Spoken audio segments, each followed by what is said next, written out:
Today, my amazing guest, her name is Atousa. So I want to welcome her to being on my podcast, Fulfillment in Faith, this series, which is, oh gosh, I just love this passion project of mine.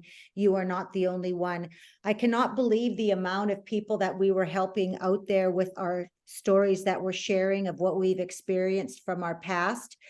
And so that's why I'm so excited, Atousa, that you're here and that you are a part of my journey, because now your story is going to help so many hundreds of people out there. And I'm so blessed. I'm so blessed that you're here.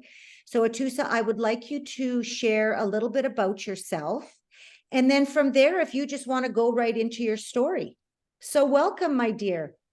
Thank you. Thank you for having me, Shannon. It's been great and it's my pleasure to be here.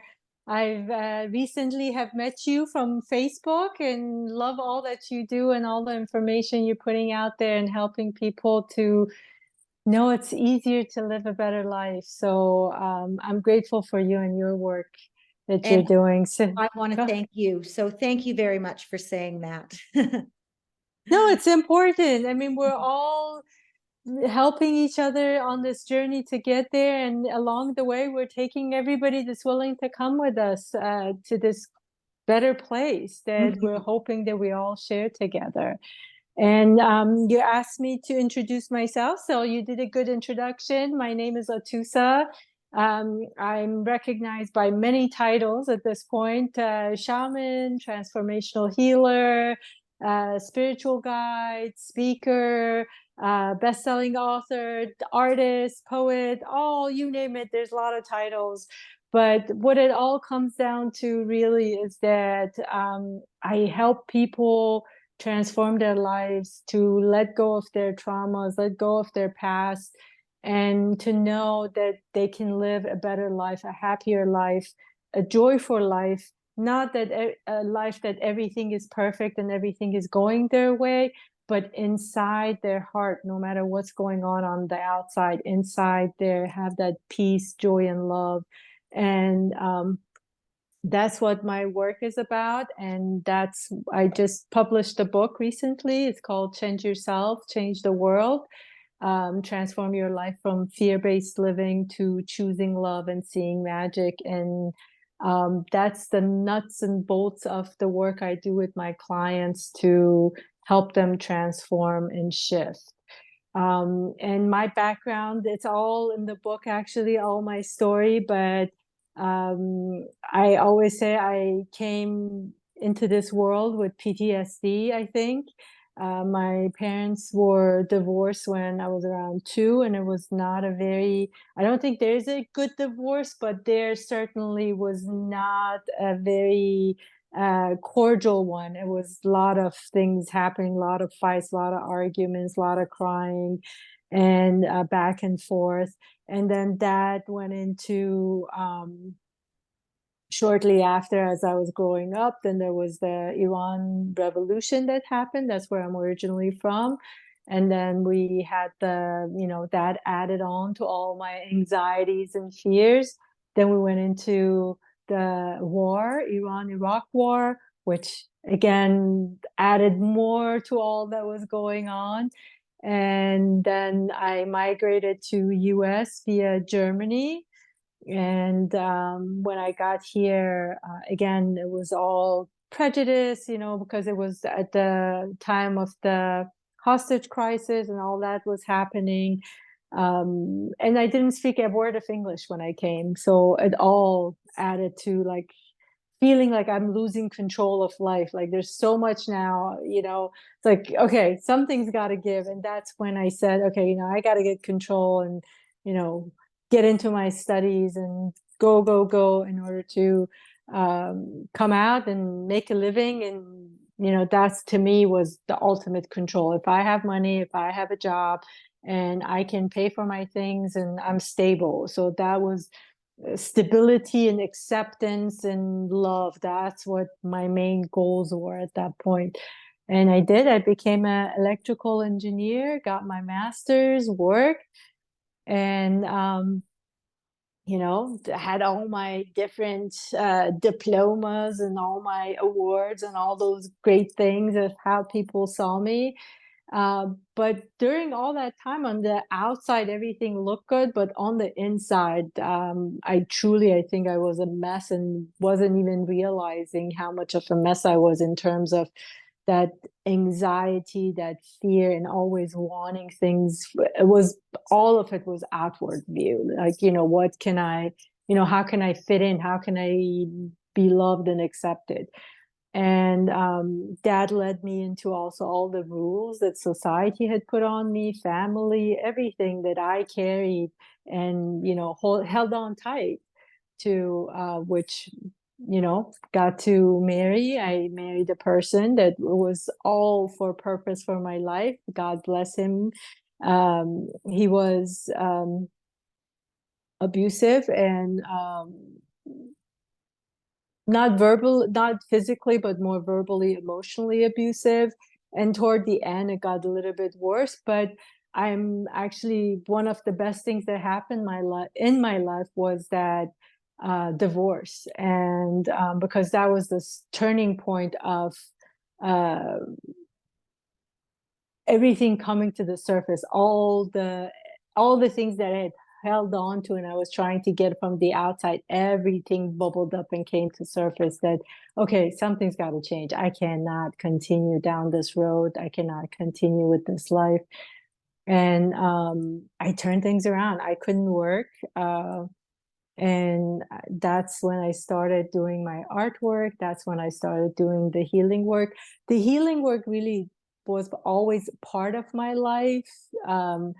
Even when I was a kid, I was always interested in these things and I would study and look and I got certifications, but never really got into it like as a life journey type of a thing. But, just going slow along the path. But that just like, whew, put me on a shuttle and said, nope, universe said, we got work for you to do. So we need the studying to move along much faster than what you've been doing. This is not going to work. And it did. Everything just got exaggerated, everything. And I started this practice and I'm doing my passion. I can't even call it work anymore. And I say I'm grateful for all the people that have come to me because I get to see the change in them and then they go out and change the people around them. So what better gift than that? I do have a question for you. Actually, I got a couple questions for you. When you came to the US, how old were you? Around 11. Okay. Yeah. So coming into a new country, not speaking their language at all, that's a big barrier. That's a big feat that you had to overcome. And did your entire family come to the US? It was my sister, my mom, and I. We came first. I had my aunt here, so we stayed with her. I actually had two aunts in the U.S. at that point, so I stayed with one of them here. I'm in Maryland. They were at that point. We were in Virginia, so Okay. yeah. Okay. So how was the transition for you coming into an English speaking community, school, Oh, all of that? it was Because not that, of course, easy. yeah. So how was that for you? I was very scared. So God bless my aunt and uncle. I love them. They really took care of us. And my uncle's goal was to get us acclimated and get moving as fast as we could. So I remember we got here and it was like Friday, I think it was. It was like the weekend, and like we had 2 days, and on a Monday we were in school. So they didn't even give us time like readjust, adjust, do anything. Got here, went to school. And the school they put us in was one of those schools that goes from like K to 12. It was a huge campus at that point, and it was in an area that there weren't really that many foreigners to begin with. Right now when you walk in a school, especially in our areas, the English second language classes, you've got so many kids Mhm. that are from other countries. Back then, not really, not especially the place we were at. So it was difficult. I remember they gave us this our schedule was a piece of paper, and I couldn't even know like what it was on it. I couldn't make sense out of it. And all I did, it was like I would get lost, and I kept pointing, walking around pointing Yeah, to my schedule so people would uh, guide you. guide me to the right place. And one time I remember I got lost. I ended up in the locker room area, and I sat on the floor and I was crying until somebody came and took Mhm. care of me and helped me out. The reason that I wanted to pinpoint this to the audience is because a lot of people don't understand that what we are drilled into our subconscious mind is what our identity becomes. So you coming over into the US, you're completely new language, new surrounding, new everything. So people are looking at you and they're saying different things to you. You're in a different environment. So what you actually took on is others people's identity of what their thoughts were of you. So this is, and it's no different, whether it was a trauma or, say for instance, with me, I took on the identity of what my abuser really believed, because he drilled that into me day and day and day, every time I seen that individual, right? So I eventually took on that identity, his belief systems. So that's why I wanted to know with you, because you would have started to take on the belief systems of going into that school and all of that, right? So that also became a part of your identity, which actually brought you into your older years, where these were things that you had to start to work on within you. And a lot of people don't understand that, right? And so when it came to your husband and going through all that process, and you finally coming to that pivotal moment, which would have been self-awareness, which we all come to when we're time when and that's when we realize that we really want to change, we want to better ourselves, we want to start looking within. What is it that you learned the most through all of that? Because that was your time of stillness. That was when you were like, wow, okay, I'm going to start living for me now. I'm going to become the best version of me. What is it that you learned? It was more to know that I have looked outside for approval and love. And I also understood how much of the energy of the outside I was, even it's like it started to make sense why I had lived my life this way, and that I was always a sensitive kid, meaning like you could put me anywhere and I would sense things and I would know things. And but also I was mirroring things back to people. So that was the time that I realized that I really have not spent the time to love myself and accept myself. And I've been sort of like this collage of the outside world that I was trying to fit in. Like I had become this chameleon in the world. And I don't think even anybody could say, I mean, they had a vision of probably who I was or who they thought I was, but I don't think anybody could even say that that was me. Because later on, I mean, my sister and I have been talking a lot past few years, and she's even mentioned it over and over again, that I did not realize that how much anxiety you had. I did not realize how you were seeing all these experiences. We were both part of the same family. Yes, a little bit different here and there, but totally different perspective, totally different experiences. And but that time was the first time that I'm like, okay, something's got to stop, and I gotta. And a lot of it had to do also with my son, because I said, no, I want my son to know unconditional love, and I want to be that mom that gives him that unconditional love. And in order to do that, I have to love myself that way. I got a question regarding anxiety, because I grew up in anxiety. I had anxiety my entire life, but I didn't know that that was anxiety because that was just a normal feeling and emotion for me. Were you the same way, Atousa? Yes, it Atousa? was actually the same for me. It was more and more like, even now I'm looking back, I'm like, oh my God, I was like, on the outside, I looked fine, but Yeah. on the inside, I was like one of those people with the compulsive disorders that, but it wasn't showing on the outside. It was all on the inside. It felt like that. And yeah, no, I didn't recognize it, not to the extent that I had it. I did not recognize it. No, Yeah, for sure. yeah, that was when you had said anxiety, I was like, I wonder if she was feeling the same way I was, even with fear, because I lived in fear every Hmm. day. That was just a normal thing to me. Normal. So then Hmm. later on in life, when I had went to treatment, we had talked about that in the meet and greet there. They didn't teach me what anxiety was or what triggers were. So when they happened later on, you know what, I started drinking again. That was just a Hmm. normal thing to me. Hmm. But now, of course, I recognize all of that and I can recognize that in other people. So obviously I had to go through all of that to figure that out, right? Yeah. Yeah. Yes. So now with your journey, what is it that you want others to know? I want them to know that if I can do it, you can do it.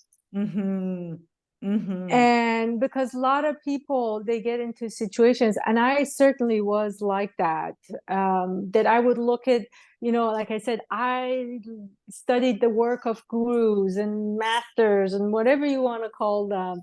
And I was like, well, it's easy for them to do those things because, like, well, they live in an ashram or they live in a community. They don't have to worry about bills or this or that. And, they're just sitting there and all these people around them. So I couldn't relate to them, to their teachings. I would say, okay, I understand this, but, I can't apply it to my life. But when I started to really go into myself and sit with myself, and I came out and I changed everything and I released everything, that's when I was like, that's what I want people to know. Anybody and everybody can do it. And if I can do it, you can do it. Because at that point, again, I was going through all these things, and the major part of it was during that time of divorce and separation and financial insecurity, all that stuff. So if I can do it, you can do it, and it is easier than you think. You just have to make that choice. You just have to make that step. What you're saying is 100% correct. And the word that stuck out with me, what you had said, was the word community. Because what most people, what stops them is that fear of change, perhaps change, because they don't know what the change could possibly be. But they're so used to what their surroundings are, the people are that they're surrounded in, even though they know what is happening is not right, they feel safer staying with their community that they've got, right? And they would rather be judged than be left alone because they don't know what's going to happen in the future. But what people really need to understand, they have to understand this 100%, is when you change, the outside change is going to happen with you. Those people that are meant to come with you with that change, they will come with you no matter what, because they love you, because they want to be with you. They want to change with you. It's those people that don't want to change, which will be left behind. Yes, there will be hurt. We all have felt that. We will be hurt, but that's okay, because you need to realize 1,000%, and I cannot stress this enough, those new, beautiful people that are meant to come with you, you will meet them. You will meet them in the future. And that's where your new community will come in. So you will not be alone. I've learned that. And that was one of the things that I was so scared of. My community now is just not people within my town or my city. My community now has grown worldwide. That is the exact same thing with you. And that's what Exactly. most amazing and wonderful and beautiful thing, because we are beings of energy, and I can feel love from my beautiful, amazing friend Gagan in England, or Nintendo in Dubai, or, Roberta in the US. Like, energy is all over. We are made of that. I think of them and I know how they're feeling. And that is the Exactly. thing with you. And that's what people need to understand. You will attract the most amazing, beautiful people. And it's true. If you can do it, everybody can do it. It's so true. Exactly, exactly. It's very powerful what you're saying, and I don't think people realize that. That's one of the main things that I cover in the book as well, that people get stuck in those places because Mhm. of that fear. And one of the main things that I'm trying to have them see with this book and with the work I do, is that you just have to allow, you just have to trust and follow what feels good in your heart, and you will get there. The Mhm. outside might come and say, oh, you're going to be alone, you're going to be, all those fears will come, but they need to come in order for you to sit with them, hug them, love them, to let them go and see this new beautiful world. And all of us, and that's what we're here to say, and that's what I always share with my clients too, is that yes, there will be a period that you might be alone, but that's necessary for It you is. to get to where you need to go. And it's like your house. If your house is full of furniture, you can't put new furniture there. You got No. to get rid of some stuff. And maybe you got to let some things go and sit with the empty room to see what you want in there. That's exactly what this is. So you got to make that shift happen. And the people that are for you will come for you. The ones that are meant to stay with you will grow with you. Yeah. And that's an important message. I'm glad you mentioned that. Yeah. Yes. And because I know myself so well of who I am, um, there's only two reasons that people come to me. And I see that now. One is I'm going to learn something so amazing from them. And number two, they're going to learn something so amazing from me. Do Mhm. I hope that they stay with me for the rest of my life? Yes, I do. But you know what? I know that they're not, because we've all got our own path. Mhm. So when they're with me for that time being, I will totally enjoy their space and their company. And I hope that they enjoy my space and company. And then we just move on. And then, because we are here to create, we are here to teach, and we are here to grow, right? And that's our whole Exactly. purpose. Yeah, absolutely beautiful. God, Exactly. absolutely Everybody's a beautiful. mirror for us. The We, whole we life, are. everything is a gift, and everything is a mirror for you to see yourself better. And Mhm, you're reflecting that back at them. So, mhm, yeah, perfect. mhm. Speaking of reflecting too, people also need to understand what you see in somebody else that you don't like. That's exactly what you don't like within yourself. Yeah. So that right there is Yes. what you need to work on. Yes. Yes. And I'll pick it up right away. I'll be like, oh, it's okay. What is it within me? Okay, let's sit with myself. Let's kind of work through this. I totally get that and understand that. Sometimes I want to be in denial, but I know myself so well now that denial don't work for me anymore. So Exactly. That's the triggers. I tell people, when yeah, you're getting triggered, that's your cue. I got to go inside. This is for me to go inside and yeah, see what's happening in here. And that's perfect. Yes. yeah, absolutely. So where are you now in life? In life, I'm just going with the flow and seeing where life takes me and where my heart takes me. Right now, I love the work I do with my clients. My one-on-ones, those are always the best, best, best feeling. The last sessions are sometimes it's just we're sitting there, like we're just looking at each other, as you mentioned, the energy, and we're just crying, and there's no words to say because we're just filled with gratitude and love. And I'm added on a couple more services to help people. I'm looking to do more speaking engagements such as this, and retreats and workshops to just get the message out even to a bigger audience, that Even if you don't do one-on-ones with me or with anybody, or you want to do the work on your own, I did the work on my own. There are resources out there that helps you. There are paths, and all you got to do is just ask. Just even ask the universe. It's not even a single person.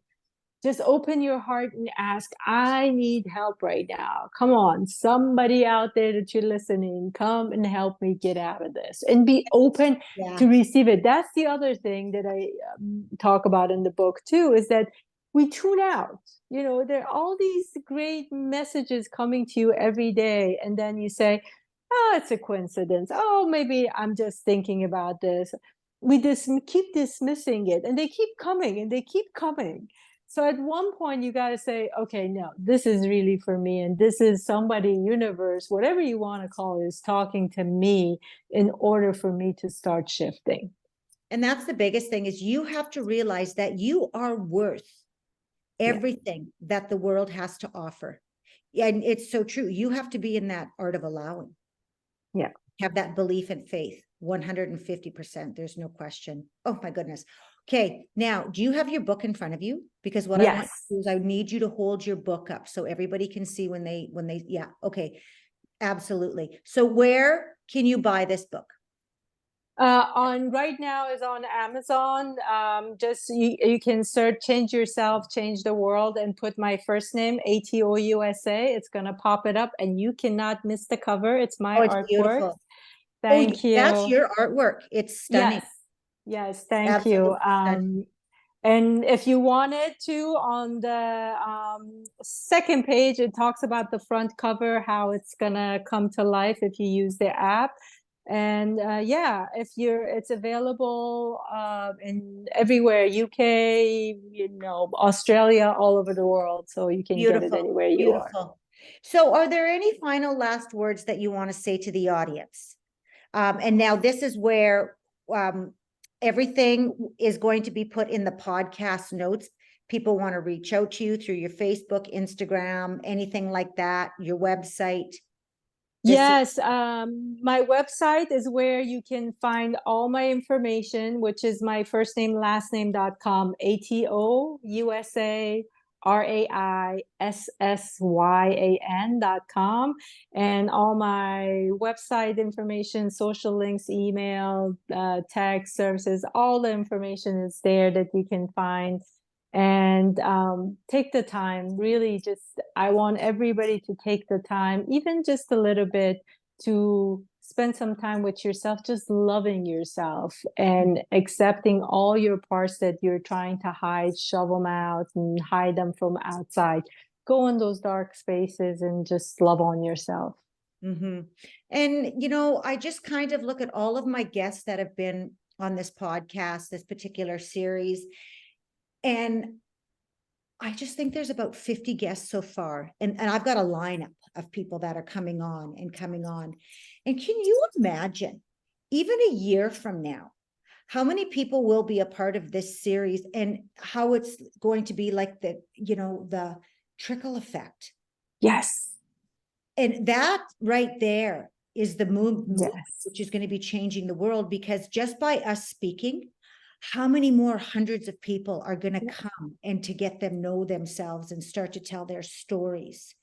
Like, this is what the most amazing thing is. And like, just even say, for example, our children.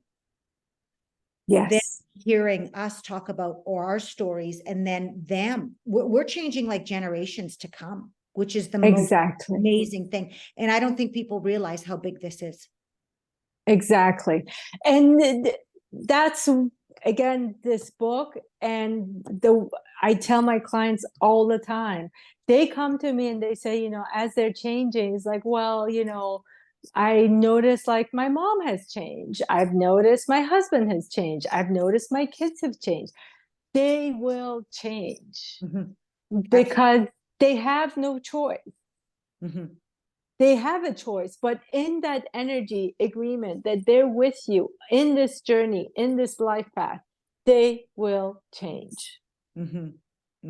Yeah, absolutely. That's so beautiful. Oh, This was such a wonderful interview. I want to thank you for being a part of my journey. Thank you so much. Thank you. This was fun. Oh my God, this went by so fast. I know what you do.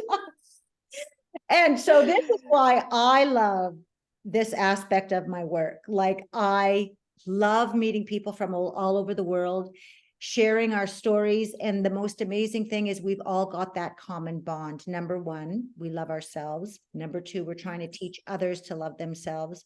Number three, we're trying to get them to, that aren't quite there yet. They're going to get there because they're going to be listening to us, and we're giving them that confidence, that strength, that hope.